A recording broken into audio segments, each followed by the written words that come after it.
Good afternoon. Thank you for tuning in to our third Brightsquid Secure Mail user group meeting.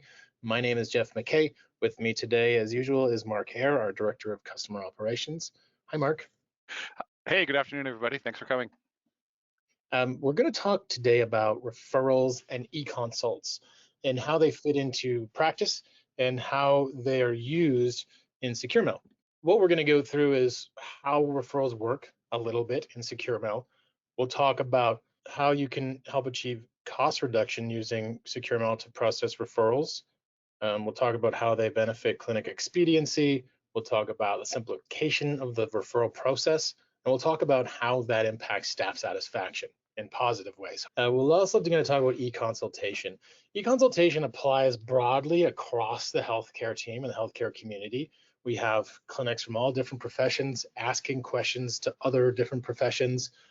We see it happening in place of referrals. So an e-consultation is really sending a question to an expert to get some advice rather than doing a full transfer of care. We'll talk a little bit more about that. We are going to talk specifically as well about structured e-consults in Alberta.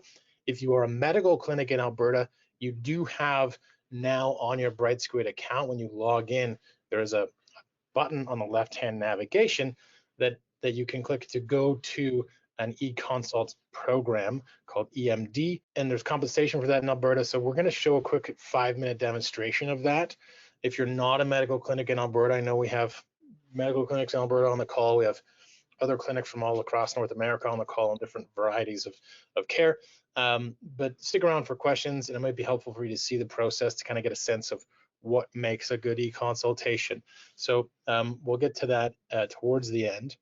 But first, Mark, feel free to jump in because this one's going to be more conversational than ever. I think we have a lot of experience working with clinics who are communicating interprofessionally. There's two main use cases for SecureMail. One for clinics to communicate with their patients and organize appointments or provide virtual advice, and also to communicate with other professionals about that patient care.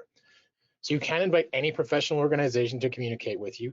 You can, if you have a subscription to SecureMail, you can invite any other clinic to have free access to SecureMail, and that gives them entitlements to send 10 messages a month to anybody else on the service, so they can use it in similar ways. They can respond to you, that sort of thing.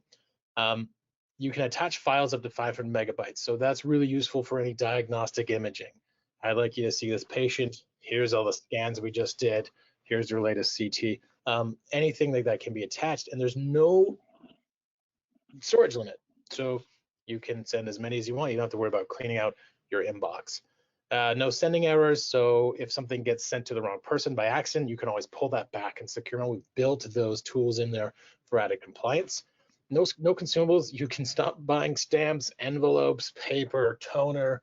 Your fax line we'll talk about quite a bit because we're on a mission to eliminate faxing in healthcare, like so many of us are. It's obviously privacy compliant. Fax is not always. There aren't, in Alberta anyway, not a lot of services used for virtual care, messaging, or video are accepted by the OIPC as privacy compliant at the moment.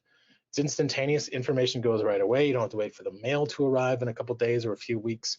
And it's patient inclusive. So in the world of more patient inclusivity, patient engagement in healthcare, we are all aware probably of the benefits of that.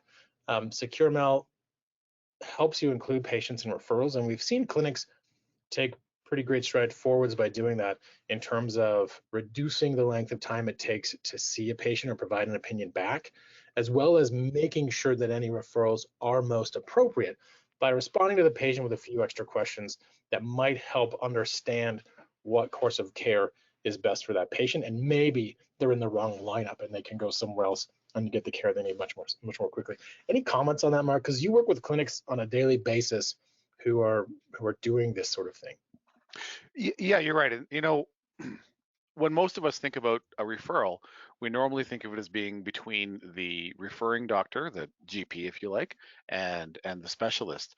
But the advantage of within Brightsquid Secure Mail of including the patient is the patient feels more involved, as you've already said, in the activity. So they know who the specialist is they're going to, they know why they're going, they know how to get in touch with the specialist, because all of that can happen completely within the secure mail environment. And most people, most patients like myself, don't have fax machines at home. So secure mail is the best way to make sure everyone's involved in that conversation. Much like the diagram represents, everyone's connected through secure mail, which can't be said, with fax machines or even traditional old-fashioned link-a-stat mail. So it's a different way to think about communicating. Yeah, and it's really helpful. That's a great point. It keeps all the conversation in one place. There's one threaded communication that everybody can look at without saying, well, in my EMR it says this. Here's what we have in this conversation thread. Yeah. We talk about cost reduction. No more paper envelopes. No more toner. Get rid of that fax line that you've been wanting to get rid of for decades. Stop buying stamps. There's a clinic in Calgary near us who explained to me that they're saving $1,000 a month than what they used to because they're no longer printing off scans. So not by spending all that toner, and they're no longer sticking them into 9x12 envelopes and putting a whole lot of postage in the top corner. So that stuff all goes away with your $40 a month secure mail subscription. Expediency, we have clinics that have done these experiments. They process a referral the old-fashioned way, printing off letters from one place, printing off scans or other relevant patient information and documentation in another place, putting it in an envelope, filling out the address, or printing it off and sticking it to the front, putting the stamps on and everything. That's a 10, 15 to 20-minute process is what they've discovered. And doing the same thing through secure mail, dragging and dropping or browsing for files, attaching them in one message, staying at your computer, not printing anything off, not stuffing envelopes or running out of envelopes, that's a 2 to 3 minute process. And so there's a significant time savings to that. Even just doing referrals that way, especially when you factor in staff time that could be spent in other ways, more productive ways. Clinics have seen a reduction in about $300 a month in terms of their average cost, or $3,500 a year just by using secure mail instead of old paper processes. And then satisfaction and simplification. Well, one, communication channels we've talked about, and fewer interruptions to staff workflow. So less phone calls, less people calling and saying, yeah, but what about my referral? What's going on with that referral? Or the closing the loop in communications happens almost automatically, because you can look in your account and see, hey, did that clinic read the referral? Have they received it? And in certain cases where you're dealing with professional guidelines, that's very helpful because you can automatically go in. You're not reliant on someone else to send something back. You can say, oh, they've seen it. I know they have it. And it's not that it was received by a fax machine or a fax server, which may have deleted it, as is often, well, as does happen. I won't say it's often the case. But it does happen, or faxes don't go through properly, and you may have received an okay message saying it went through. And staff get to focus on more meaningful work. We know clinics have tracked and measured an improvement in staff retention following the introduction of secure mail because there's less busy work, we'll call it. We've talked before about secure mail templates that a lot of clinics are using. I don't have to spend so much time typing the same thing over and over again. And this works very well for referrals, both sending the referral and in referral follow-up. A lot of clinics have those templates built, and they just attach the appropriate documents that are specific to the patient and click send. And there's no, low value busy work that staff are often tasked with that they find unrewarding, and attributes to that dissatisfaction. Mark, what are your thoughts on that? Because I know you deal with staff and you deal with clinic administrators on a regular basis. What are they saying about that? Well, being able to communicate through one focused channel, when I think about this in my own personal life, not to get too much into, my day to day when I'm not at the office, but my own health insurance program, my wife and I have different programs. On one of our systems, we can submit all of our receipts online by going to the health provider's online website. The other program requires us to mail in physical copies of our receipts. Guess which one I prefer better? The one, the one that lets me do everything online in an evening, send all my receipts at once, and any responses that I need come back to me digitally. It just it seems obvious how those things would be simpler and easier to manage. And the same thing is true with SecureMail. As you asked, Jeff, clinic staff are much happier when they're able to do things in one fell swoop rather than having to move around and deal with a lot of different types of communication and paper and things that are sticky and stamps and envelopes and so on. It's a much easier, happier life. And not to mention having to not talk on the phone or leave a dozen voicemails in a day just makes everyone feel a lot better, I think. Yeah, definitely. And to that point is a great one. When I talk to clinics about invite acceptance rate, right? Clinics invite other clinics to communicate with them through secure mail. It's about 80% of those invitations are accepted. Some people hold out and they say, I love my fax machine. I really like getting mail. It makes me feel special. Who knows what the reasons are for that? But what I hear from clinics who are sending out referrals is those clinics that don't accept the new process that helps referring clinics be more expedient, be more efficient, better serve their patients. Those clinics that don't get involved in those programs fall to the bottom of the referral list. I don't want to send it to them because it's more difficult, it's more tedious. I'm going to deal with other people first. And the same goes for anybody who's providing advice or accepting those referrals, right? If people are going through the old ProSyn way, mail shows up, I'm going to deal with the paper stuff later because it's more difficult and I can get more done if I focus on the easier tasks first.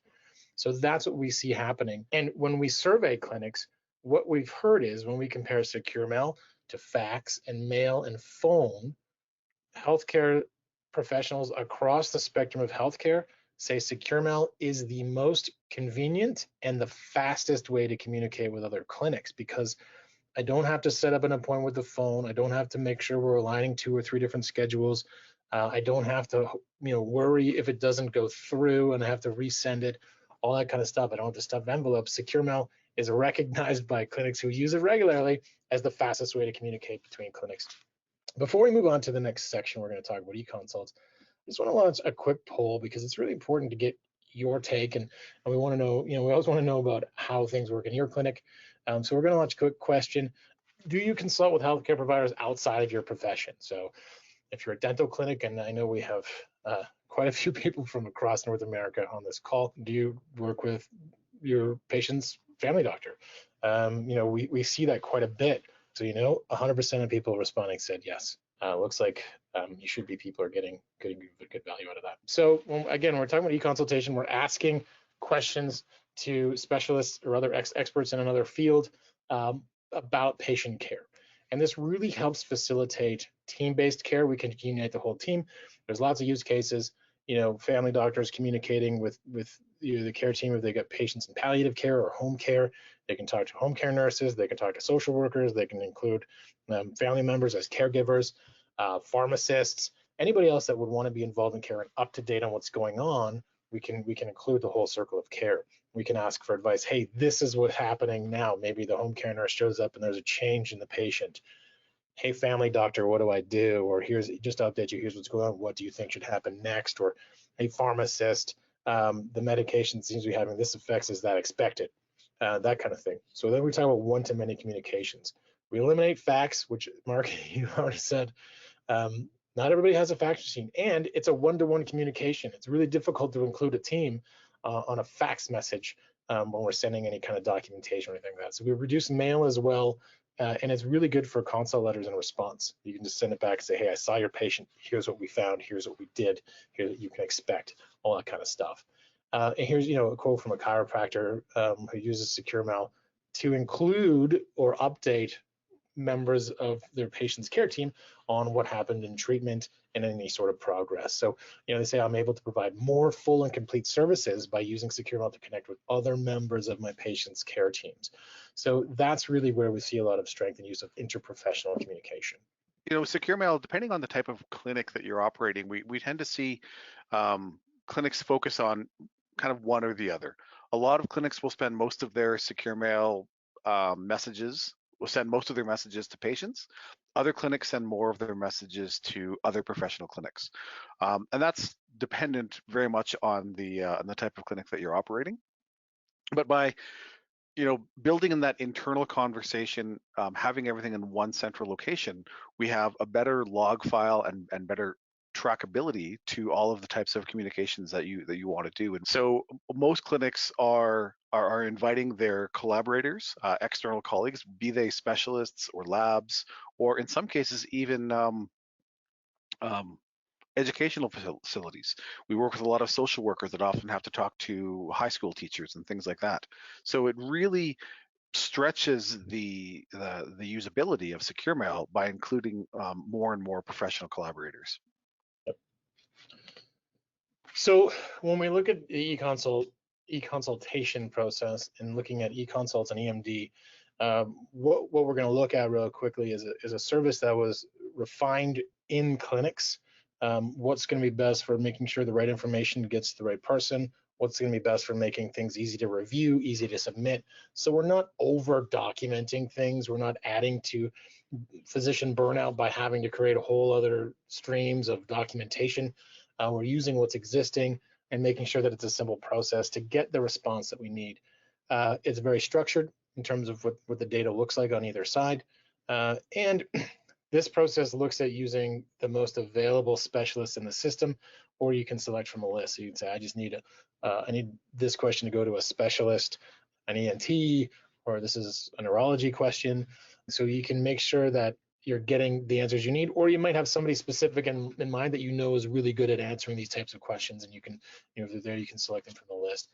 Just like secure mail, it's asynchronous. You don't have to worry about waiting by the phone. You don't have to worry about aligning schedules. Are they on call? That sort of thing.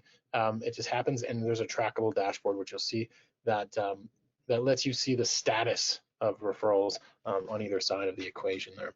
And when specialists do this sort of thing, they say, it could have taken me months to get this answer, but I feel better as a specialist because I was actually able to provide advice more immediately, and I feel good that the patient is getting the care they need. This kind of thing in Alberta, a couple other jurisdictions as well, is a billable service. So here's kind of what that looks like over a year. If you add up the amount of billing that you can do, so 0301S, just to clarify, is for providing advice through secure mail. That's limited to 14 a week. There is no cap on eConsult requests. So we see a lot of clinics doing this sort of thing during no-shows. It's guaranteed. You're not just smiling and dialing, patients hoping to get through. You're actually advancing patient care in concrete ways. So if you saw a patient this morning, somebody didn't show up this afternoon, I was going to do it maybe this evening, but now I've got some time, so I'll send out this eConsult request to a specialist and get some advice back fairly quickly. So I'm just going to play a quick video clip, and this stuff is discoverable on this on our support portal. So I'm going to play. And while you're bringing that up, Jeff, you raised a good point about our support portal. There is a wealth of information available on our website at support.brightsquid.com. So if you ever do have any questions about how to use this service or any other, our support agents are standing by from most days, or just about every day, to answer questions. And whether or not you are a subscriber or a patient or or what have you, we're available to take calls over the phone. We have live chat, and we also have email support available as well. So any questions come up after we're done today of a technical nature, please don't hesitate to get in touch with our support team, and they can route you to the appropriate resource if the person who answers the phone can't answer your question directly. And that was a really good point, Mark. When you're inviting other clinics to the service, you don't have to show them how to use it. They can call and we'll answer the questions for them. So I'm just going to play this video, and then we'll move on to some questions. Welcome. In this short video, we'll review the Brightsquid eAdvice and eConsultation submission and management process. In short, this service allows medical providers to digitally submit a request for specialist services. Once submitted, the Brightsquid dashboard and secure mail system will provide updates on the progress of the request and feedback from the specialist. To begin, look for the link on the left side of your Brightsquid interface. On the toolbar is the link to eAdvice and eConsult request. Click here to begin. If you don't see the link, please contact support to ensure this service is available in your area of practice. Depending on your browser settings, you may be asked to log in again. Just use the same credentials you used for Brightsquid Secure Mail. Once logged in, you will see the eAdvice dashboard. If this is your first time, the dashboard may be empty as no cases have been submitted. Here you can see my cases that are currently in progress or completed. Let's start by submitting a new request. Click the button in the top left corner of the screen to begin. Then, start filling in the relevant information for the request. In the General Information section, please select from Specialty.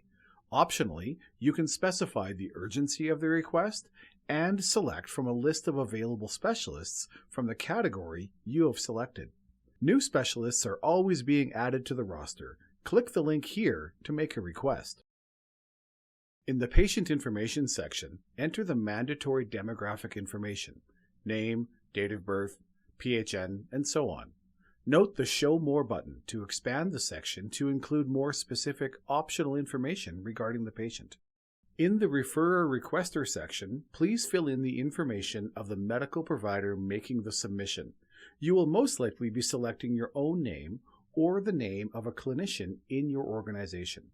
Note that non-clinical staff members in an organization must select a valid clinician who is registered in Brightsquid. Take special note of the PRAC ID field.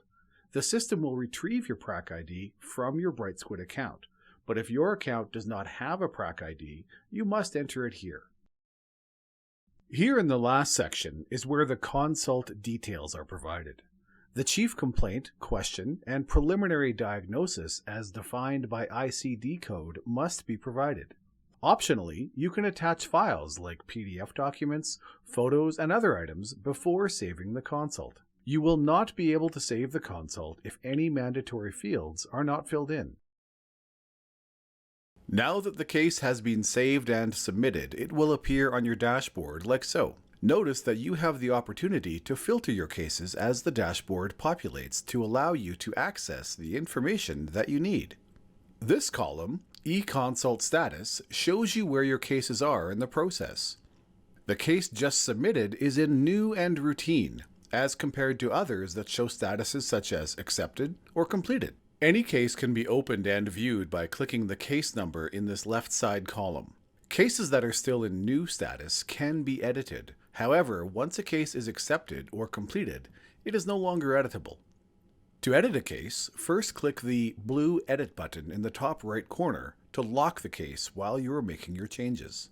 Locking prevents anyone else from making changes while you are working on the case. Once you are done editing, click the Save button here. You can also add notes to the case via this icon, also in the top right corner. Just click here to type in your notes. Notes appear here once submitted by any participant in the case. Okay, let's fast forward on this case to the point where it is being assigned to a specialist and is in progress. Note that the status of your case is now shown as Accepted and Routine. Also, an assigned date appears in this column. A secure mail message was also sent to your clinic's shared inbox, notifying you of the update. If the patient's email address was included in the submission, the patient is also notified of the update via secure mail. A specialist is now addressing the case.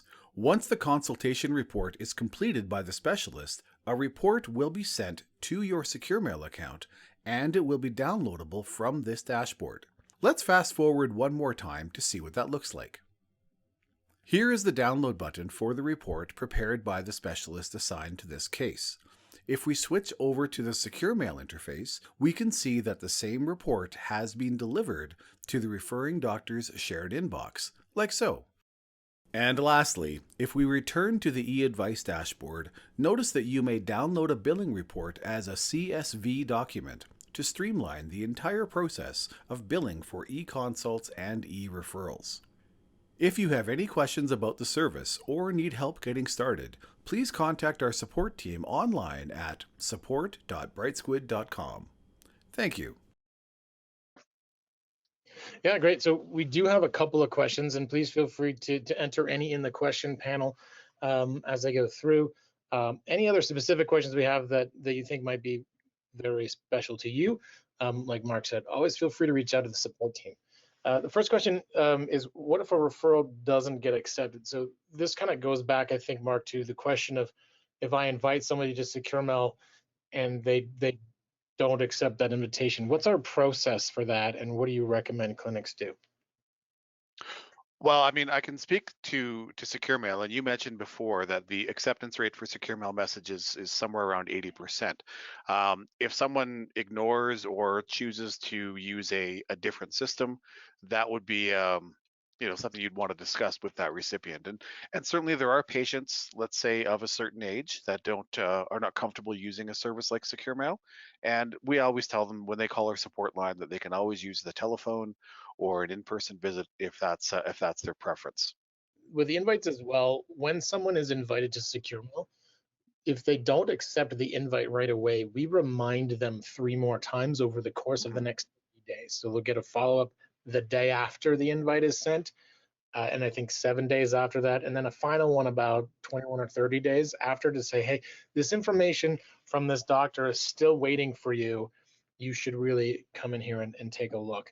And through that, we've actually seen an increase in the acceptance rate in that process. So we automate that for you, so you don't have to go back and look and see who hasn't accepted. We will let you know if that expires, and you might want to send it again or give them a call and say, hey, what's your problem? But we help manage that onboarding process for clinics for you. And like we said, we help clinics figure out how to learn it as they come on, and support them in any way, as well as patients. And I think, Mark, you said last week we have a patient who signed up who is approaching 100 or just about 100 years old. So kind of the full range of everybody uses Caramel. That's right. One of the questions that came through while the video was playing was how does the eAdvice and eConsult service differ from Netcare? And I think that the video probably illustrated that relatively well, as the intent is our eAdvice eConsult service is specifically focused on allowing physicians to send specific information to a particular specialist for referral or online eConsults, which is a little different. Now, I'm no expert on Netcare, but I think that's a little bit different on how the Netcare service is intended to be used here in Alberta, which of course So, is local to our physicians.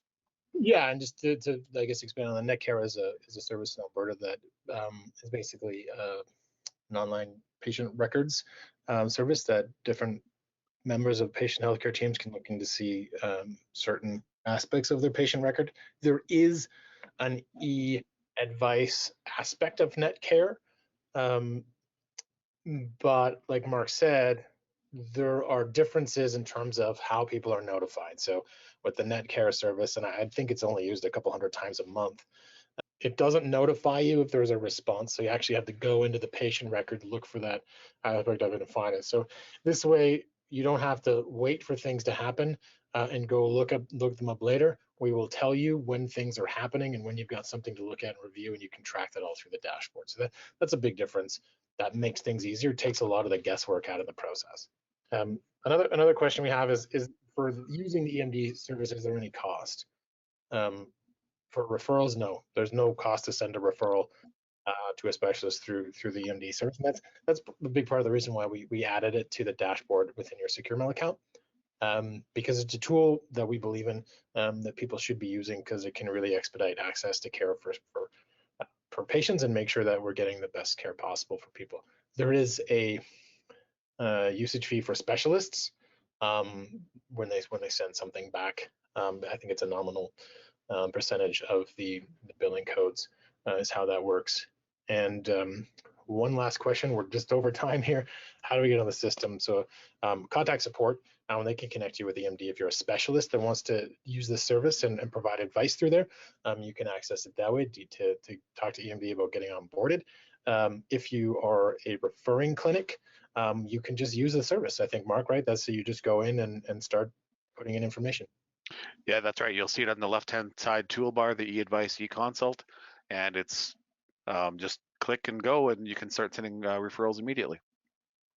Great. Well, that brings us to the end of our user group meeting today. Next month, we'll be talking about care plan management. So some automated care plans. How can we get patients into screening process and do automated follow-up with them to see about getting patients care that they might not be accessing otherwise. So that's coming up next month, and that'll be an exciting one. We've got a lot of great data to share about that already. So Mark, thanks again for your time and your insights as always, and I hope everybody has a great rest of their day.